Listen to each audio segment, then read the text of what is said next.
யாழிசையாழின் உறவுகளோடு இனிதே இணைவது நான் உங்கள் சிநேகிதி சசிகலா திருமால். இன்றைய பதிவில் நாம் திருநீறு ஏன் அணிய வேண்டும், திருநீறு அணிவதனால் ஏற்படும் பயன்கள் என்னென்ன என்பதை பற்றித்தான் காணவிருக்கின்றோம். இறைவனிடத்திலும் இறைவன் வாழ்கின்ற பிற உயிர்களிடத்திலும் அன்பை வளர்த்து இன்ப நிலை அடைவதே வழிபாட்டின் நோக்கம். இந்நோக்கம் நிறைவேற உள்ளத்தில் காமம், கோபம், மயக்கம் என்ற 3 குற்றங்கள் நீங்க வேண்டும். இக்குற்றங்களே நமக்கு யான், எனது என்கின்ற அறியாமையை ஏற்படுத்துவனவாய் உள்ளன. இச்செருக்கே நம்மை கீழ்த்தன்மைப்படுத்துகின்றன.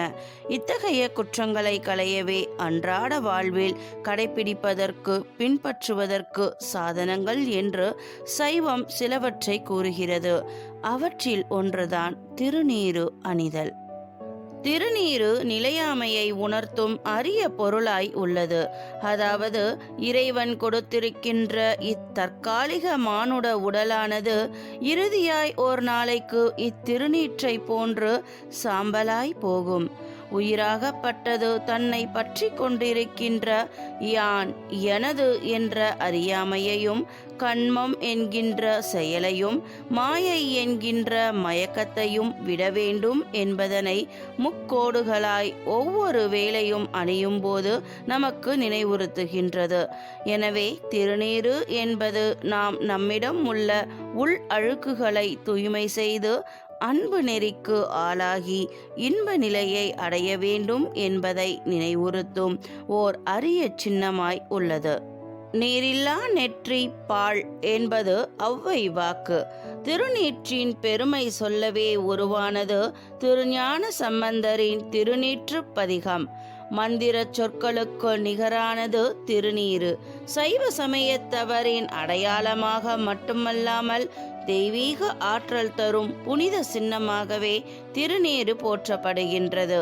பிறப்பெடுக்கும் எவரும் முடிவில் பிடி சாம்பலாகத்தான் வேண்டும் என்பதனால் எதிலும் அளவுக்கு அதிகமாக ஆசை வைக்காமல் இருக்க வேண்டும் என்ற தத்துவத்தை உணர்த்துவதுதான் திருநீறு. நீரு என்றால் சாம்பல், திருநீறு என்றால் மகிமை பொருந்திய நீரு என்று பொருள். திருநீறு விபூதி என்றும் அழைக்கப்படும். விபூதி என்றால் ஞானம், ஐஸ்வர்யம் என்றெல்லாம் பொருள் தரும்.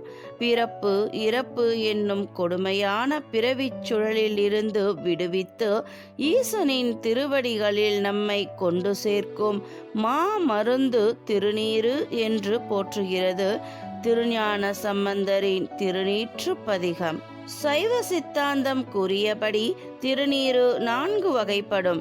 அவை கல்பம், அணுகல்பம், உபகல்பம், அகல்பம் என்பன. கன்றுடன் கூடிய ஆரோக்கியமான பசுவின் சாணத்தை பிரம்ம மந்திரம் சொல்லி சிவாக்னியில் எரித்து உருவாக்குவது கல்ப திருநீறு. காடுகளில் மேயும் பசுக்களின் சாணங்களை கொண்டு எரித்து செய்வது அணுகல்ப திருநீறு. தொழுவங்களில் இருந்து எடுத்த சாணத்தை தீயில் எரித்து எடுக்கப்படுவது உபகல்ப திருநீறு. இதுவே நாம் பயன்படுத்தும் திருநீறு.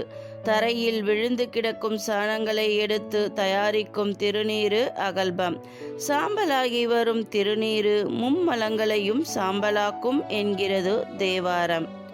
மனித உடலில் நெற்றி ஓர் முக்கியமான ஸ்தானம். புருவ மத்தியை வசியப்படுத்தி பல வகை சித்துக்களை செய்ய முடியும் என்பது ஞானியர் வாக்கு.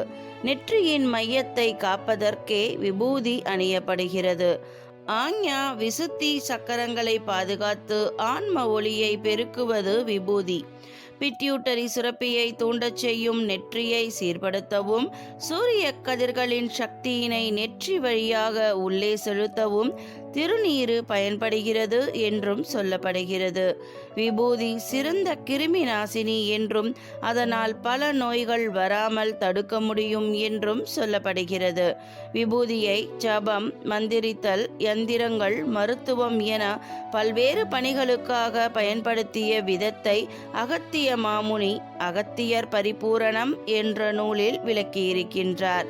இதனை படிப்பவர்கள் விபூதியை தவிர்க்கவே மாட்டார்கள் என்று உறுதியாக சொல்லலாம். திருநீற்றை அப்படியே அள்ளி நெற்றியிலும் அங்கத்திலும் பூசிக்கொள்ளும் முறை உள்தூலனம், ஆள்காட்டி விரல், நடுவிரல், மோதிர விரல் என 3 விரலால் இடைவெளி விட்டு 3 கோடுகளாக விபூதியை தரித்து கொள்ளும் முறை திரிபுண்டரீகம். திருநீற்றை மோதிர விரலால் எடுப்பதுதான் சிறந்தது. நம் உடலில் பவித்திரமான பாகம் என்று அதுதான் கூறப்படுகின்றது. வடக்கு அல்லது கிழக்கு திசை நோக்கி நின்று விபூதியை எடுத்து கீழே சிந்தாமல் வலது கையின் ஆட்காட்டி விரல், நடுவிரல், மோதிர விரல் ஆகியவற்றால் எடுத்து அண்ணாந்து நெற்றியில் பூச வேண்டும். திருச்சிற்றம்பலம். சிவாய நம அல்லது சிவசிவா என்று சொல்லி அணிந்து கொள்ள வேண்டும். காலை, மாலை மற்றும் இரவு படுக்க போகும்போதும் வெளியே கிளம்பும் போதும் திருநீறு தரிக்க வேண்டும். நடந்து கொண்டும் படுத்து கொண்டும் விபூதி தரிக்கவே கூடாது. சுவாமி முன்பும் குரு முன்பும் சிவனடியார் முன்பும் முகத்தை திருப்பி நின்று விபூதி அணிய வேண்டும். தலை நடுவில் நெற்றி, மார்பு நடுவில் தொப்புள் மேல் இடது தோள், வலது தோள், இடது கை நடுவிரல், வலது கை நடுவிரல், இடது வலது மணிக்கட்டுகள், இடது வலது இடுப்பு, இடது வலது கால் நடுவில், முதுகுவிற்கு கீழ், கழுத்து, வலது காதில் ஒரு பொட்டு, இடது காதில் ஒரு பொட்டு என மொத்தம் 18 இடங்களில் திருநீறு அணியலாம் என்று சைவ ஆகமங்கள் கூறுகின்றன. ஒவ்வொரு இடத்தில் பூசும் போதும் ஒவ்வொரு வகையான பலன்களை பெறலாம். திருநீற்றை கொடுப்பவர் செய்த தவப்பயன் மற்றும் பூஜா பலன்கள் அதனை வாங்குவோருக்கும் போய் சேர்ந்துவிடும். எனவே தியானத்தில் சிறந்த உயர் நலன்கள் உள்ளவர்களிடம் மட்டுமே விபூதியை பெற வேண்டும் என்கிறார் அகஸ்தியர். அதலால் தான் பெரியவர்களிடம் திருநீறு வாங்கினால் அவர்களின் பரிபூரண ஆசியை பெறலாம் என்றும் கூறுகிறார். திருநீறு இப்படிப்பட்ட உயரிய உண்மை பொருளை உணர்த்துவதால் தான் தமிழர் மரபில் பெரியவர்கள் பிறரை வாழ்த்தும் போது திருநீறு அணிவிக்கிறார்கள்.